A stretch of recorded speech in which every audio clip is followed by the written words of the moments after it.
Life is 8 decades of realizing things about yourself that people pick up on in 8 minutes. Life is 8 decades of realizing things about yourself that other people pick up on in 8 minutes. Fellas, do you know how profound and truthful of a statement that is?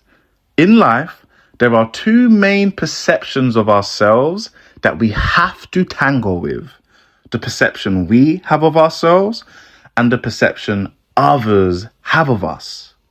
Those of us who focus outright on our own perception of ourselves often spend their whole lives realizing things other people picked up on in 8 minutes.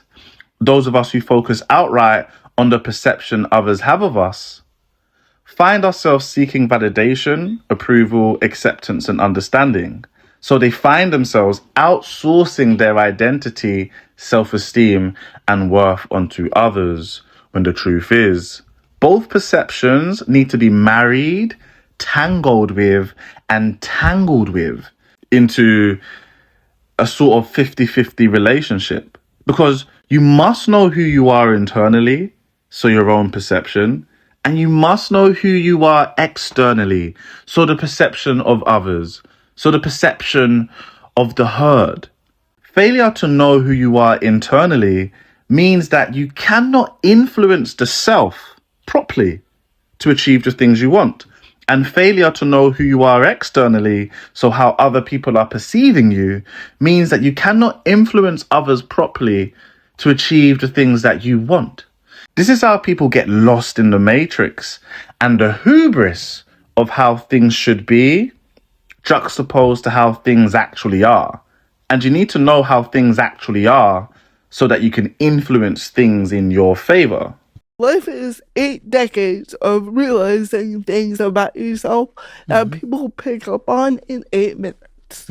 You know, when I talk, I sound normal.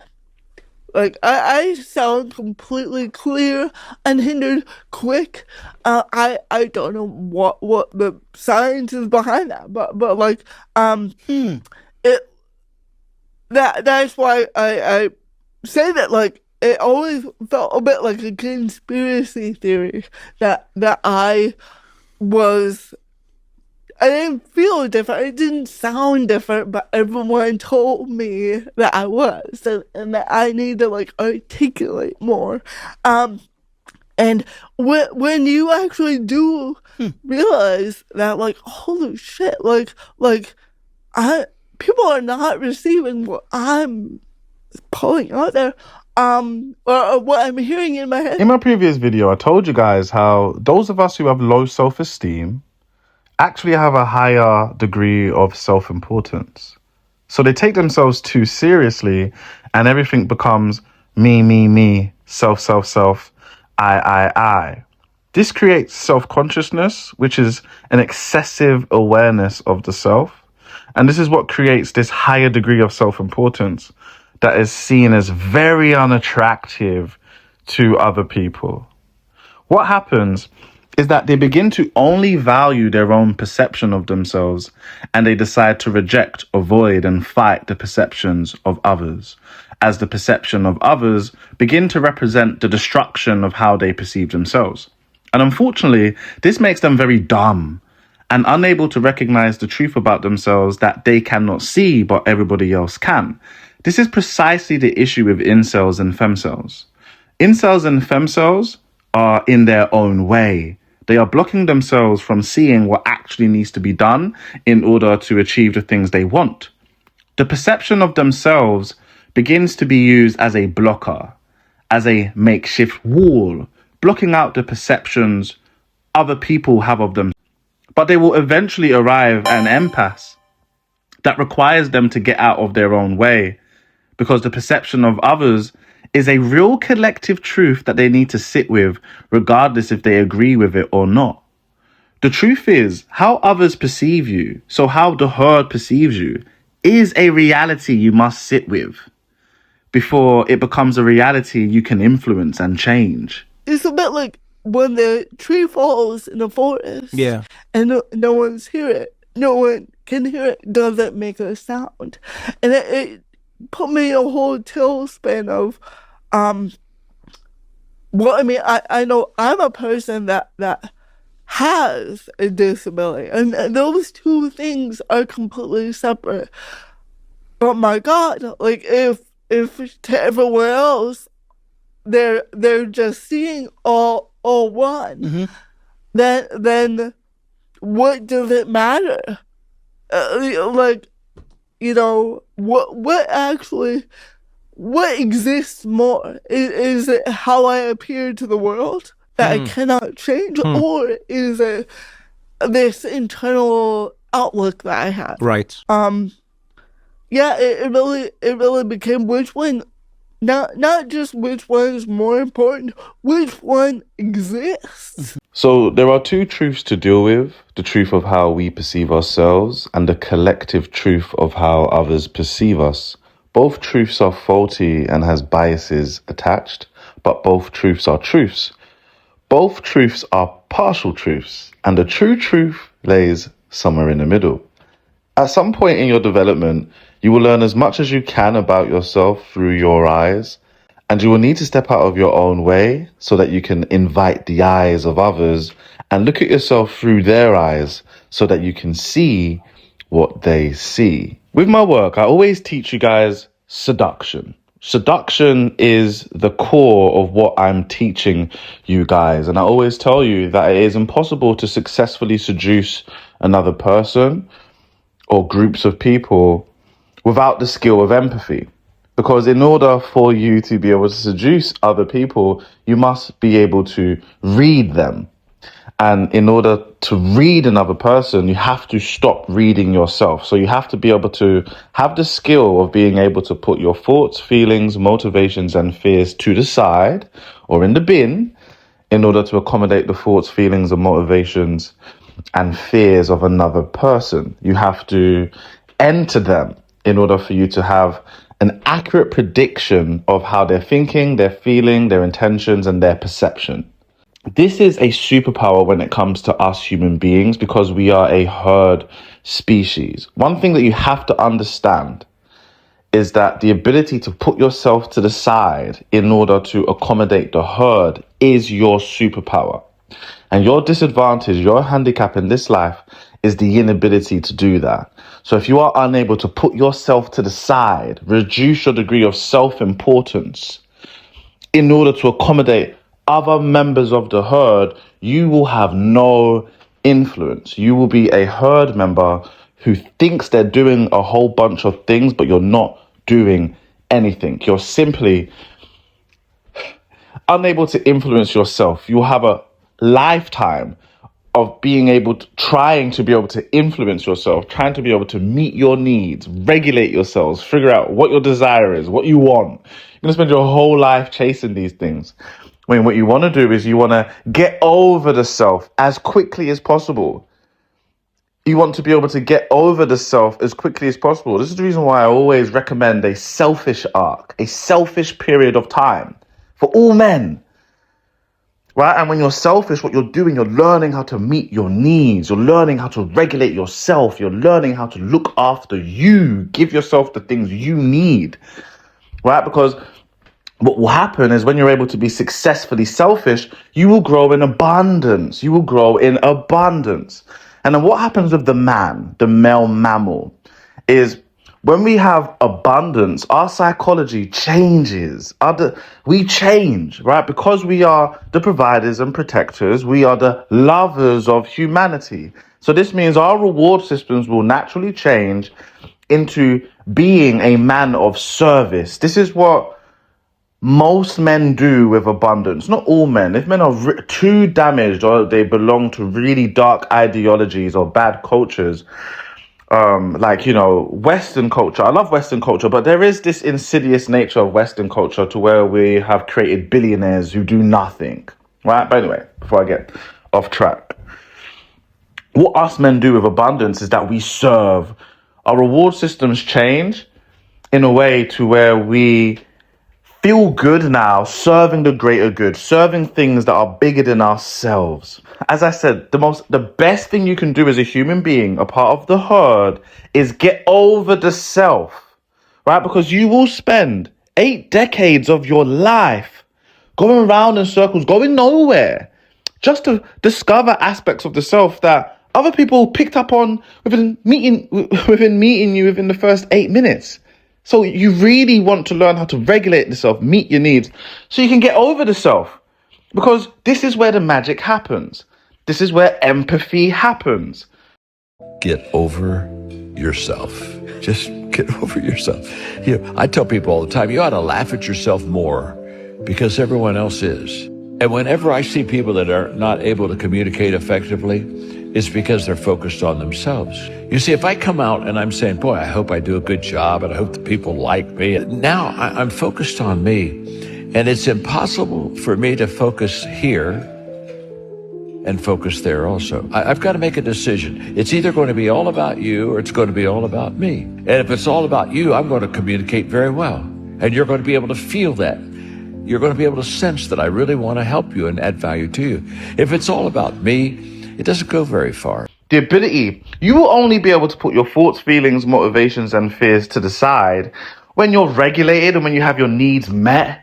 So your degree of self-importance drops. It's not that important, right? And then what happens is the regulated man, he sees others as more important because they are more important, right? Because it's others that are going to be able to cultivate the external life that you want for yourself. Do you want to be loved, respected, cherished, pursued?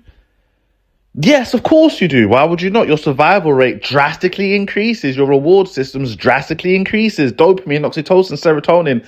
You're hormonally met. Your testosterone, your androgen is going to be high. You got women fawning over you, loving you. You got men respecting you. You're going to feel good about yourself. Right? And so, but the skill is, and the counterintuitiveness of everything is you get that through getting over the self. Putting the self to the side so you can accommodate others. One thing that is very important to understand as a human being is that you're never bigger than a program. I'll say that again. You're never bigger than a program. You as an individual, never. You will always be a herd species. You are a herd member. Just that simple. If you're a man, you're a male in that herd. And depending how old you are will depend on different things. Depending on your rank will depend on different things. But you belong to the herd, ultimately. Right? And if you're a female mammal, you belong to the herd. The individual is never bigger than the program. You've got to understand that. So if you think whatever higher forces, God, nature, the universe, spirituality, is backing you over the herd, you're wrong. And this is why I try to explain to you guys that even do you know, even as a human being, you can't even lie. Because it's not beneficial to the herd for individuals to lie. The herd leaders must know. So what happens is you think you're lying, but your body language, your facial muscles, your tonality, it's all communicating to other people. And they don't need to know what in particular you are lying about. They can just tell that you are untrustworthy. That's basically what happens. When you view things through the eyes of the herd, through others, what you pick up on is the inaccuracy of their judgments.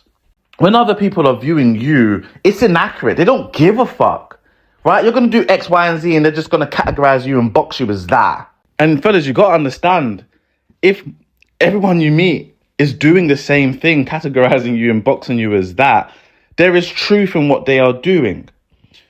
Other people, the herd, do not look at you with as much detail as you look at yourself.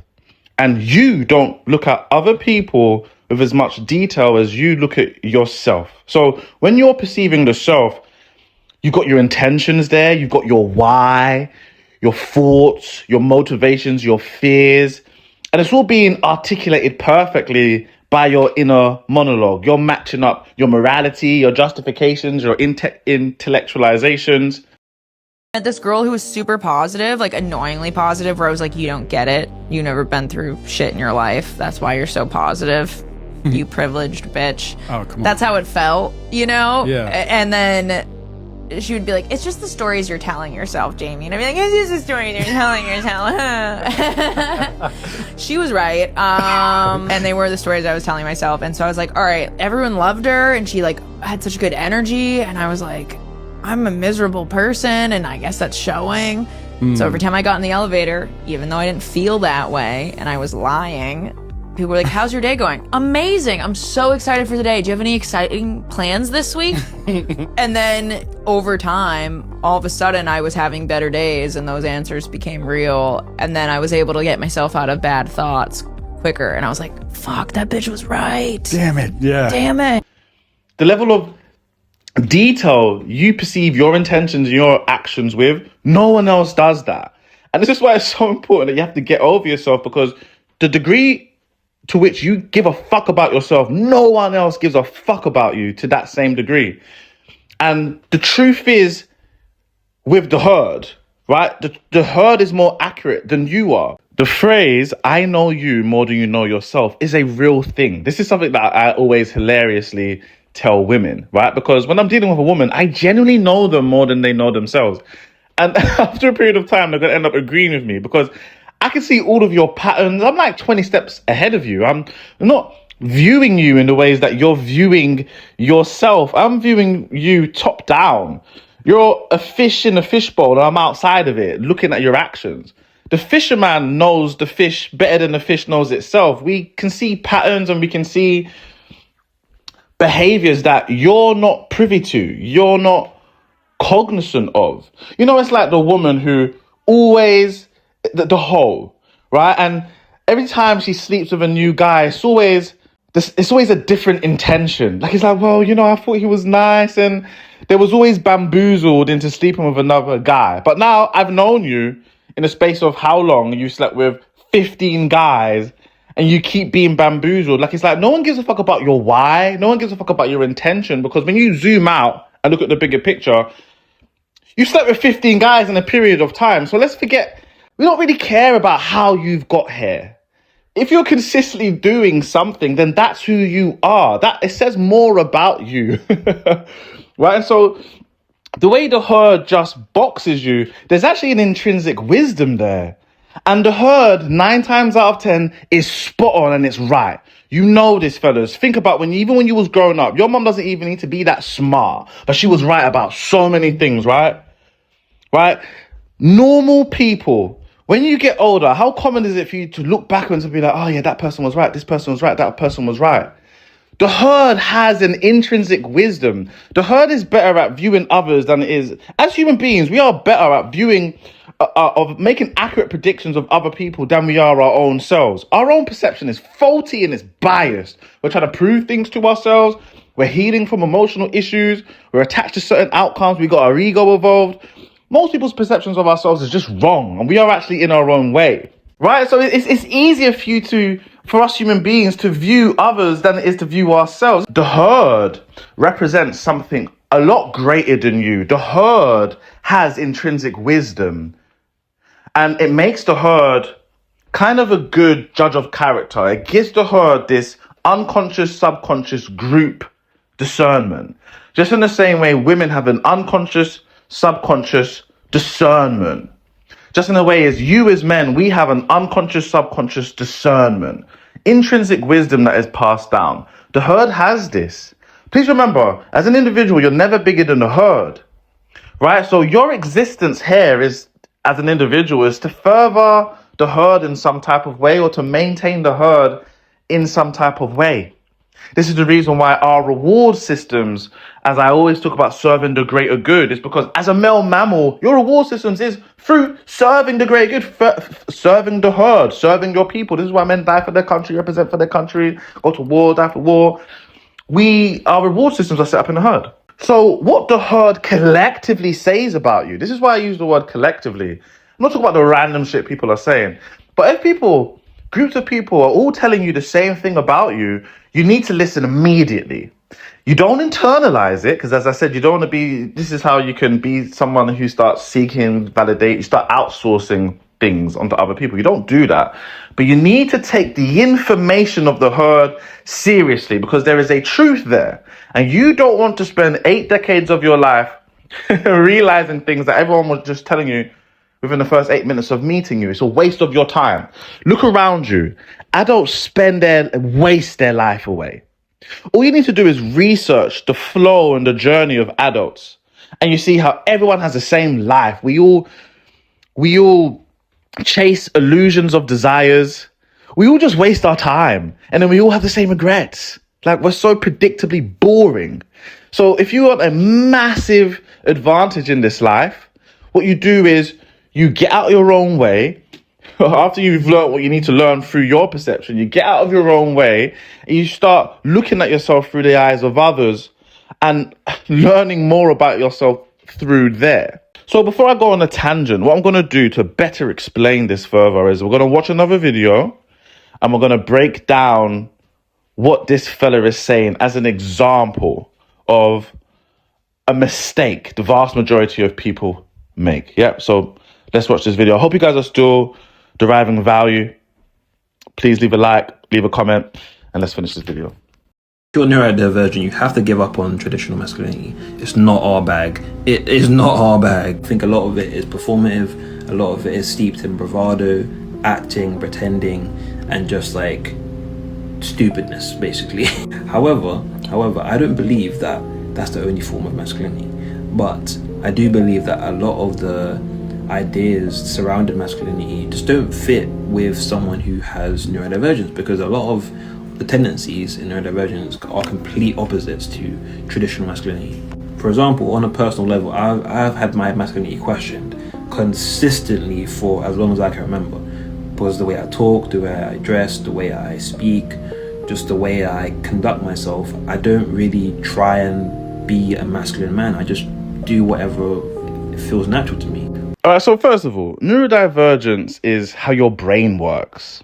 All right, so he's comparing neurodivergence, how your brain works, right, with masculinity, which is like the highest of highest value. It's a process, it's a lifelong dedication. Remember I told you masculinity is the process to being 100% vulnerable with yourself, and it's the journey to independence. It's a martial art that you dedicate your life to. It's a journey to excellence of a man becoming everything he can be, a male mammal at its most excellent best. That's basically what what masculinity is. This is what he's going to spend decades figuring out, what people figured out about him within the first 8 minutes of dealing with him, right? Is that how he walks, how he talks, how he conducts himself, all of these things, and there is flaws in them, right? And so if he was to dedicate himself to becoming excellent, to becoming everything he can be, into being a man, committing himself to being a male mammal, providing, protecting, having a family,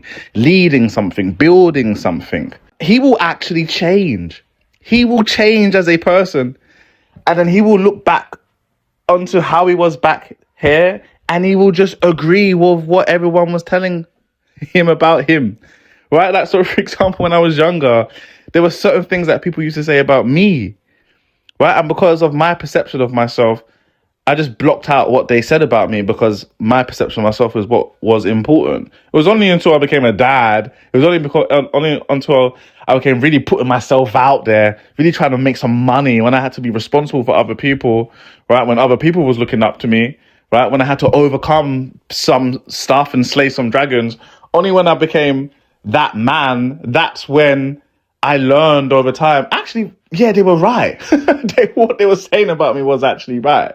When I changed and I evolved, they stopped saying those things about me. They started saying good things to me, good things about me. There is masculinity and then there is performative masculinity. When we're actually talking about masculinity, there's nothing stupid about that. You becoming the best male mammal you can, so you can hit your reward system, so you can regulate yourself psychologically, hormonally, physiologically. That can only be a good thing. But he may take further decades of his life until he realizes this. But a lot of the ideas of traditional masculinity have to do with like holding on to very strict tenets, very strict beliefs, very strict ideas of like how to come across, how to speak, even how to stand, how to walk, how to drink a drink. There's all these stupid unwritten rules that I don't want to fucking learn because they have nothing to do with who I am. So the only reason why he's able to view masculinity like this is because he doesn't have any hardship in his life. It's just that simple. He's born in modern day societies. It's an easy life. I can absolutely assure you, if he was thrown into the types of conditions and how the world was just 100 years ago, he wouldn't think like this. He would have had to perform, right? I'm not talking about performative masculinity. I'm just saying the performance of life. Like, there's situations where you have to perform. As a man, you're supposed to symbolize and represent things. It's not just for yourself, but it's for children, your children, other kids who are looking up to you as a male role model, as a father figure. So there's a way that you're supposed to carry yourself, and there's a way that you don't carry yourself. It's the same thing as a woman. Like, it's graded in you. It means a lot of things. You know, I remember, for example, I used to think like this in some ways, right? Because I've always liked the idea of masculinity, but there were some ways that I used to think like this, right? And I remember my big one that I would never have done was to change my voice, right? I used to think it was silly that men used to put on a deep voice. That's what I used to think. I was like, I'm not going to change our bloody talk. Until I'd grown older, until I became more of a man, right? My body started producing more testosterone. And until I started really regulating myself and looking after my nervous system, then my voice naturally dropped. And then I learned there, so a man's voice, that deep voice, it represents his vagal tone. It's actually about his vagus nerve. And that's the reason why a man's supposed to have a deep voice and why women are attracted to it, and why it has a commanding presence. It's not a performance, it's actually a natural thing. And if you was to be a man and become what you're supposed to become and dedicate yourself to the path you're supposed to dedicate yourself to, your voice will naturally deepen, which is going to reflect a relaxed and calm state. It's your vagal tone, right? So literally, right? So if you hear a man's voice and it's deep, it usually reflects a regulated vagal tone. There is something in him which is good. That's what it usually reflects. Now, of course, you can put it on, right? And as I said, this is how we can take a lifetime to realize things other people can realize immediately, and for you to just realize, wow, they were right? So the same way we'll look at a beautiful woman who isn't feminine, who isn't cute, and we'll be like, why aren't you feminine? Why aren't you sweet? Why do you sound like that? If you just sounded sweet and was feminine and was cute, your life would be so much better. Everyone would like you so much more. That's how women look at us. How come you haven't got a deep voice? How come you're not representing the father? How come you don't have that commanding presence? If I was a man, I would definitely lean into these things. It communicates to women a lack of self-awareness, because it's like, so here you are trying to win me over, take me out on dates, but yet you don't even have a regulated vagal tone, you don't have a deep voice, you don't represent the father, you don't represent any of the things I and other women are in love with and submit to. But here you are doing all of these things. It shows a lack of self-awareness. You want me to accept you for something that I don't find attractive. It's actually the opposite of what I find attractive. It's his incel, femcel ideology, right? You know you're dealing with a femcel when she's dying for a husband or for a man. You tell her, okay, well, drink water, consume greens, go to the gym and build a butt. And she's just like, well, why would I do all of those things? It doesn't make any sense. It not only does it communicate a lack of self-awareness, but it communicates dumbness, bad decision making. It's the same thing with women. Like with women, they go completely against their design and femininity and stuff like that, only to come back to it when it's too late, only to be 38 years old and realize, oh my God, everything people said was true. Right at the beginning, you were saying how the masculine holds on to strict tenets and strict beliefs. This is how you separate the masculine and the feminine. It's just as simple. And this is the truth of it. The masculine forgoes pleasure and sin in favor of a strict and narrow path of discipline. This is how the masculine empowers himself. He forgoes things in favor of a strict and narrow path of discipline. This is how the man achieves excellence, right? He narrows everything into a strict and narrow path and becomes a master of whatever path and direction that is. So you can identify the masculine by the types of individuals who is concerned with foregoing pleasure and sin. So that's why the man is strict. In order for you to have a fixed identity, true confidence, and true high self-esteem, you need to be fixed. So have fixed behaviors, discipline, structure, principles, a code of conduct, a higher calling, a higher purpose, a mission, a quest. That's what literally gives the man his masculine powers. Right? We identify the feminine because the feminine wants to experience pleasure in sin. She forgoes discipline, structure, principles, so she can be fluid and so she can experience as much pleasure in sin as possible. That's how you identify the feminine, right? So again, these things that it's going to take him a lifetime to realize, other people are able to identify these things immediately, right? And if he was able to marry these things together, he can have more of an accurate view of what is the truth. This is also the reason why everything is seen as gay, because it is, right? As I said, the masculine forgoes pleasure and sin for a narrow and strict path of discipline. He's actually straight. He's straight and narrow, right? And this is the reason why anytime a man displays fluidity or anything bent, anything that's not narrow, anything that's not strict, anything that's not simple and easy to understand, it's gay. A man who is highly complex and highly complicated is gay because he's not masculine, he's feminine.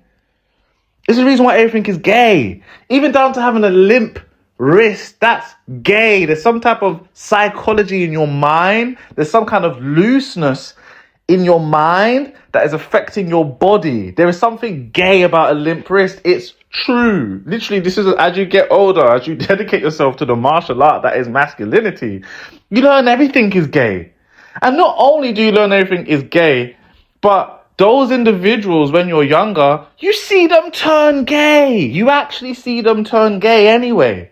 So there's something wisdom and time on this earth teaches you. You realize everything is gay. And this is the reason why all masculine men end up quite similar, right? Masculinity is a straight and narrow path, right? If I'm dealing with a man, you know, like Todo from Jujutsu Kaisen, right? And Todo, basically what he does, every time he meets a man, the first thing he asks is what is this type?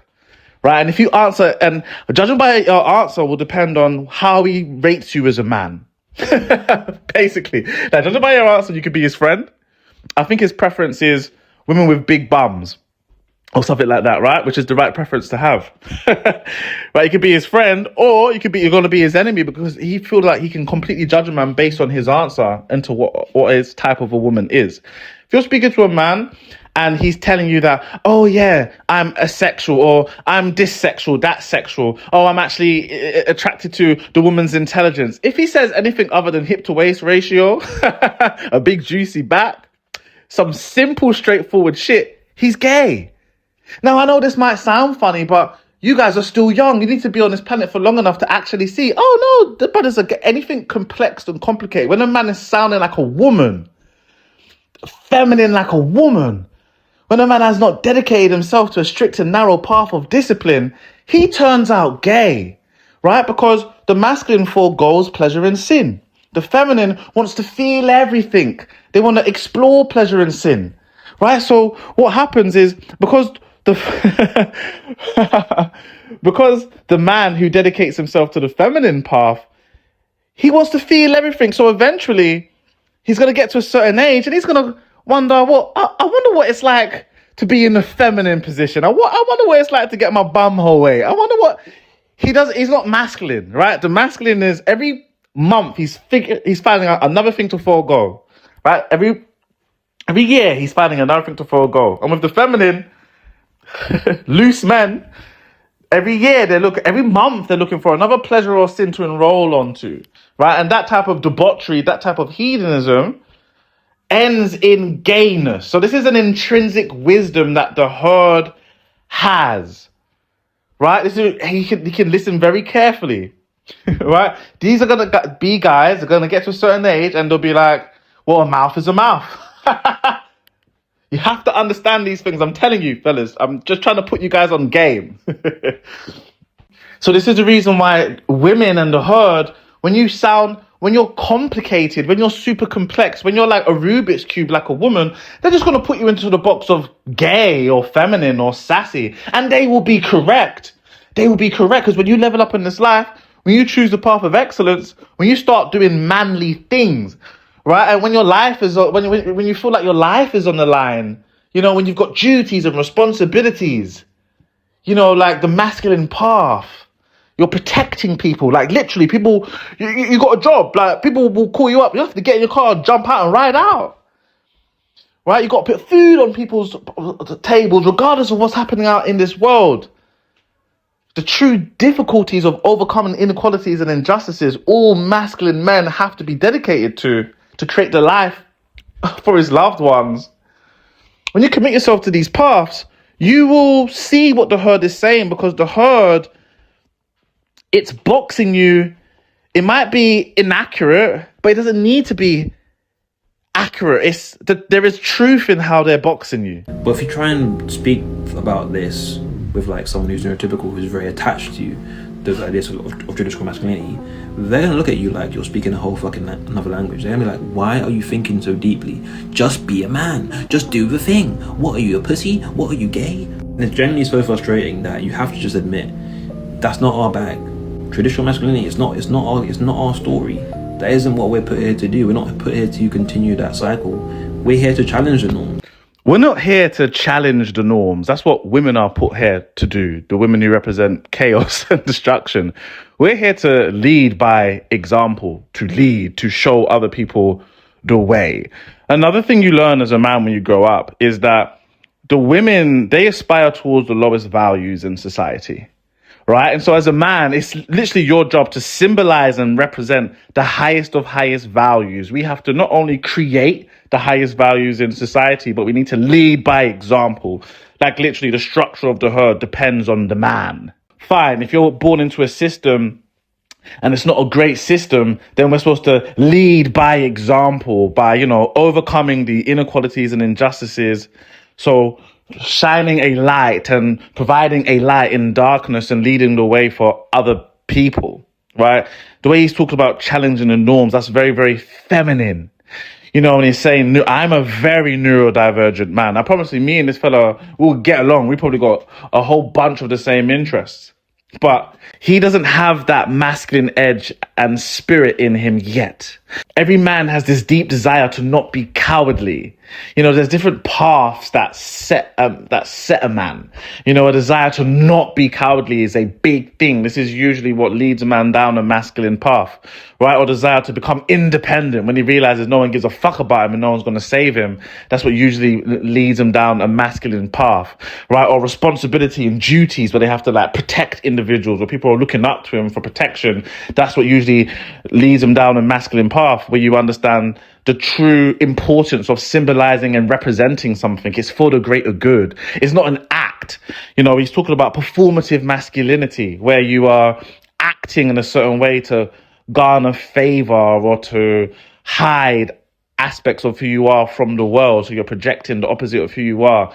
That's not what masculinity is. When you understand the fabric of society is, and the herd is based on how the herd is viewing the men, viewing its leaders, viewing the powerful. It's a role, it's a duty, it's a responsibility, it's a higher calling that you represent things. Men are supposed to represent like things like strength, power, resilience, overcoming, leadership, protect. They're supposed to represent things, and women are supposed to represent other things. And so the children and the younger members on society, their psyche is being built correctly. Remember in my last video, I was talking about how every child's psyche is built by the mother and the father. Those are the first things that symbolize and represent something.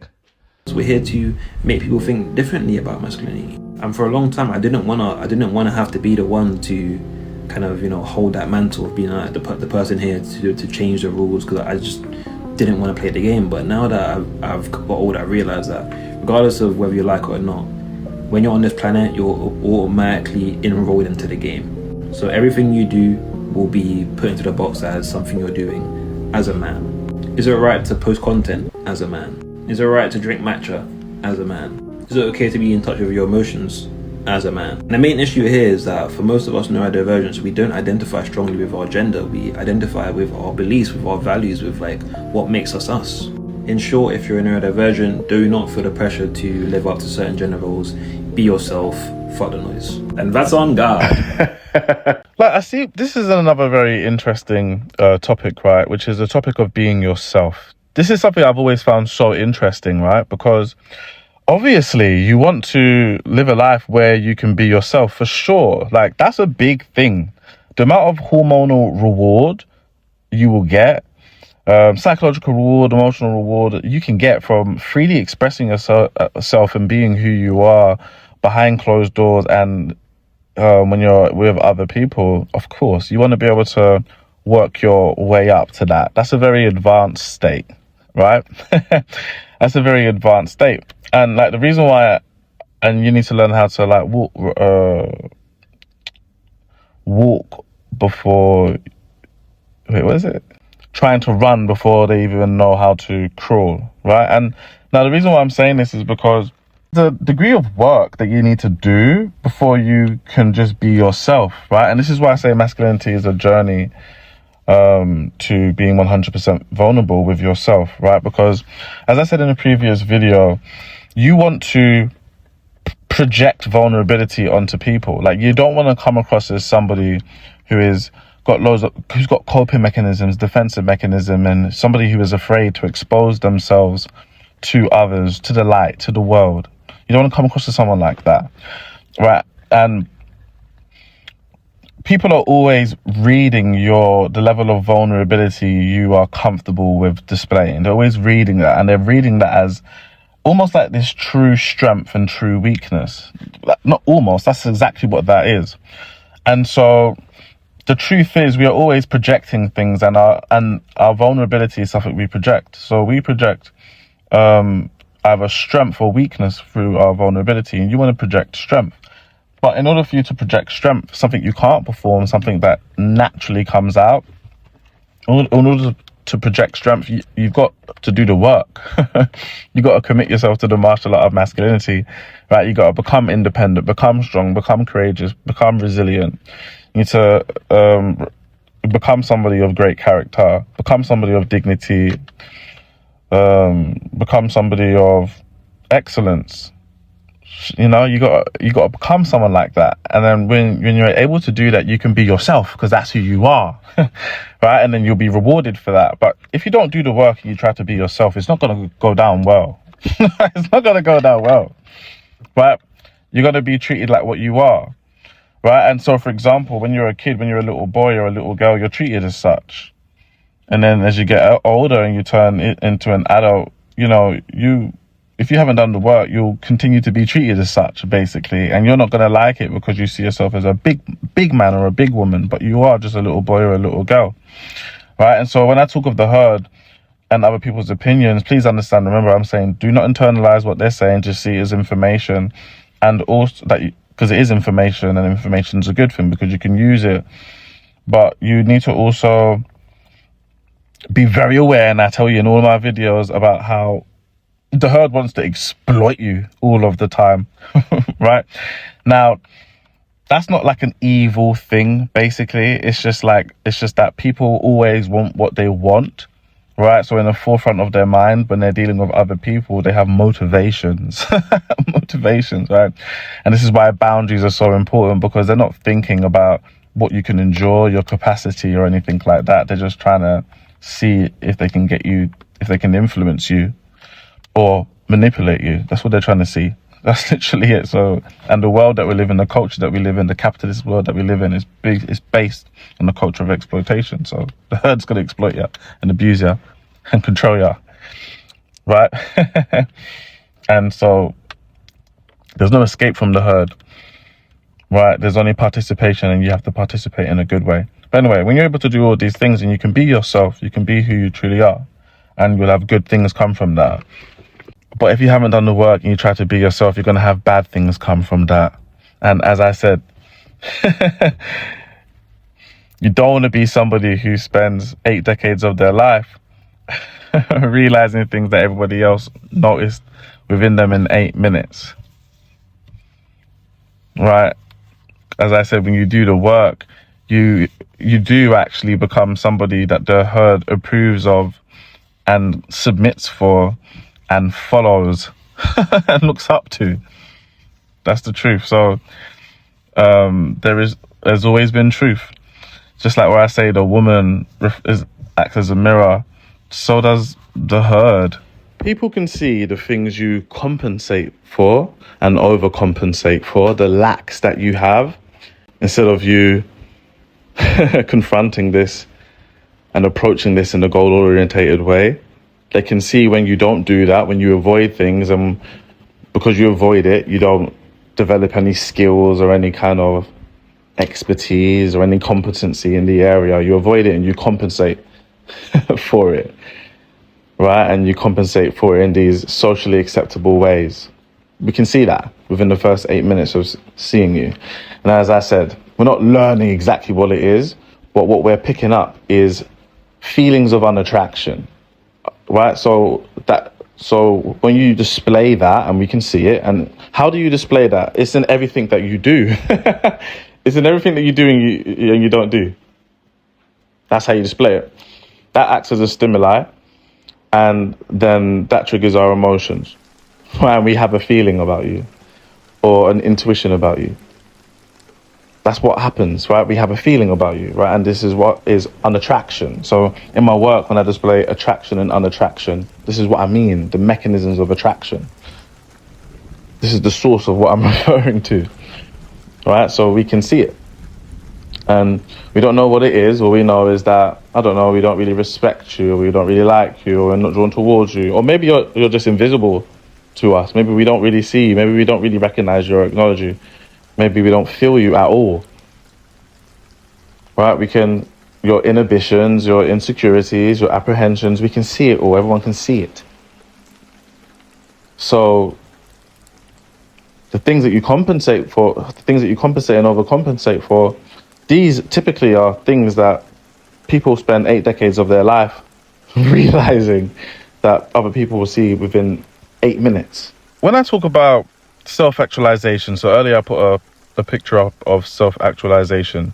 This is what I mean when I'm talking about being regulated, meeting your own needs, all right? Like understanding who you are, the male mammal that you are, you know, no longer pursuing it in your true desires, not mimetic desires or illusions of desire, all right? Because you've done the work, you're vulnerable with yourself, you know who you are, you know you've got a path, you've got a direction, and you found a way to fall in love with not fall in love, but you found a way to enjoy the daily principles and your daily processes, which we call disciplines and structure. When you begin to meet your needs, what that's going to look like for you as a man is obviously you're going to have a good hormonal distribution. And obviously, so as a man, this means you're going to have a lot of testosterone and androgen. And what these things do is these things shift you and morph you into a man, like naturally, right? So when you get that right hormonal distribution, you will naturally change. You start the world off as a little boy. And this is the reason why the ritual of becoming a man is so important.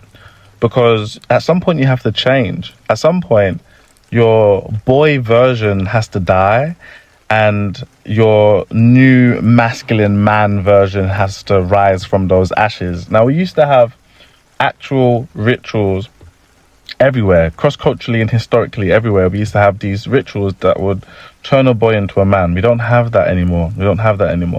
Women have their natural ritual, which is, when they start their periods and when they have their physical changes, because the ritual isn't a ritual without pain and suffering. And the woman, obviously, so she has that naturally. She naturally has a ritual to where she transforms from a girl into a woman, and, you can see it for yourself when you become a dad and stuff like that. It's a thing, but boys don't have that naturally. So we culturally have that through symbols, language, representations, certain concepts, certain higher values. We don't have that anymore. So in this life now, you have to go through this ritual your own self. And when you go through these rituals, when you commit yourself to the journey to masculinity, as I said, it's a lifelong process, like a martial art. When you do that, you begin to change anyway, right? As I said earlier, like your voice will begin to deepen naturally, so you don't have to change it. Now, what I meant there, I'm not saying you should change your voice. What I am saying is understanding why. The masculine voice, the father's voice, it does so much for the herd. It does so much for others. It soothes people. It makes people feel comfortable. It regulates people. It literally regulates people. It motivates people. It does so much. It teaches people. It does so much. My voice isn't even deep, but it's became naturally deeper over time anyway. What I had to do in order for me to accept that I was neurodivergent was I had to put my perception to the side, and I had to see how other people perceived me through their eyes, right? And that's what helped me understand I was neurodivergent. So, because when I was bringing these things up to people, everyone was just laughing and saying, "Yeah, Andre, I always thought that you were." That's what I'm trying to say. Like, I'm not confused. Everyone was like, "Yeah, I've always thought that you had ADHD." People were saying like, "Yeah, you're 100% autistic." It was my problem because I never looked into these things. I never looked into like neurodivergence or autism or ADHD. I never did. It just was something I wasn't interested in. So I never looked into it. So I didn't know. Right, and so that's how I learned about that. And then I learned that I am perceived to be like a dark tetrad, dark triad man. That's who I'm seen as in the herd, basically. So there's a truth there. I've always known that I was seen as a villain, but then I had to come to terms with the fact that think about how funny this is, right? I had to come to terms with the fact that I was a villain as well. Because everyone else always saw me as a villain, but I never saw myself as a villain. I had my own perception of how I saw myself. I was the main character. I was always the protagonist of my story. And also, I'm black as well, so you got to think about it, innit? So, like, that's the thing. Think about the psychology behind it. Like, it feels like you're coming to the world and you're just made out to be a villain. Guilty until proven innocent. So there's a psychology there that naturally makes you have that. Everyone sees me as a villain. I'm not one. Right? So I always saw myself as a protagonist. But as I got older and stuff, when I accepted and I realized, yeah, I am neurodivergent, right? And when I realized, because it was clear to everyone else, and when you go through the whole process and everything like that, it becomes so painfully obvious that you just didn't see yourself as that. Before I saw myself as autistic and ADHD, I just saw myself as a one-of-one genius. And that's why I was so different to everybody else, right? Because I've always saw myself as an alien. It was good. So when I learned about neurodivergence, I came off my perch and I was like, "Oh, Andre, you're just an autistic nigga. That's it. That's why you're like this." So everything made sense to me. But when I looked at it through not my own perception, it made it really easy for me to understand the truth there. And with the whole villain stuff as well, when I stopped looking at things through my perception and I started looking at everything through the perception of every person who's ever met me, I was like, oh yeah. I know I'm not a sociopath, but to absolutely everybody, I am. So there's a truth there, right? If that makes sense. If that makes sense, right? I'm a villain. And when I really, really realized, I would joke about it and stuff like that. I would joke about how I am and stuff. But no, I had to come to terms with that as well. I was like, no, Andre, you're just a villain. You're a villain, though. I know this is how you see yourself. And I agree with you. Because I know you. But when you put that to the side and think about everything you've ever done to everybody, think about it. Now, who are you in the story? Are you the hero, the protagonist? Or are you a villain? You're a villain. That's basically it. You know, like if this was Naruto, the type of villain I'll be. I'm not like a boss ending villain. I'm not trying to like destroy the world or anything like that. I'm not. I'm trying to do the opposite. I would be like an anti-hero, you know. But if this was Naruto, I'd be Orochimaru, just some a scientist nigga with bare jutsus on his thing, on his purpose, on his calling, trying to do what he's got to do. You know, I'll be Orochimaru or something like that. Well, anyway, that's enough of the video today. I love you guys so much. Leave a like, leave a comment, sign up for one-on-one coaching. Everybody I've not gotten back to, I will get back to you. I promise you guys. As soon as this heat wave is over, you're going to see a level of productivity. Love you guys so much. Thank you for the support. Also, a lot of you fellas who are neurodivergent or don't know they're neurodivergent or is reluctant to call themselves neurodivergent, sometimes what you might need to do is stop perceiving it through your eyes and maybe perceive it through other people's eyes. Maybe try that as an exercise. Do a bit of both. That's how most people come to terms with it or accept it. Like, I didn't really come to terms with it. I only began coming to terms with it when all my children came out neurodivergent. My son's non-verbal.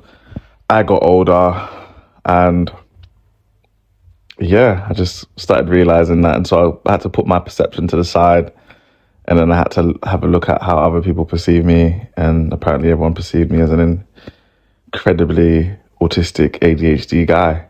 So I was like, okay, so maybe I am then.